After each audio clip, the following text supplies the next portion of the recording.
Hello, my name is Amanda, and I will be explaining the cell signaling pathway for acromegaly. Acromegaly takes place when the pituitary gland produces too much growth hormone, resulting in enlargement that is visually noticeable in the hands, feet, face, and skin. In the normal pathway, the ligand is growth hormone that is produced in the pituitary gland of the hypothalamus, which is found in the brain. Growth hormone then goes to the liver, where it will attach to the growth hormone receptors.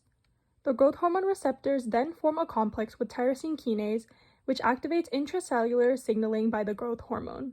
This is where the second messenger, JAK2, which is a non-receptor tyrosine kinase, is identified.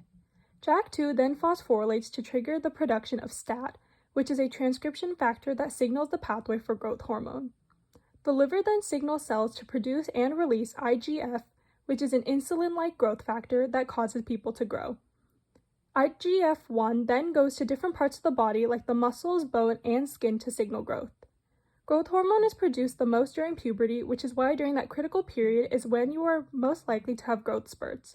After puberty, the production of growth hormone is supposed to gradually slow down, which is the normal response. However, in the disrupted pathway, there is a tumor in the pituitary gland that is not responsive to the inhibitory signal somatostatin. This tumor causes an excessive amount of growth hormone to be produced. If the tumor was responsive to somatostatin, the pituitary gland would stop producing growth hormone because it would recognize that there is already too much. This is an example of a negative feedback loop. As a result of the non-functional inhibitory signals, the pituitary gland will continue to produce growth hormone, leading to the adult to develop acromegaly. This excess growth hormone leads to overgrowth of bones and muscles, which is then visible in the hands, feet, face, and skin. This was the cell signaling pathway for acromegaly, and thank you for listening.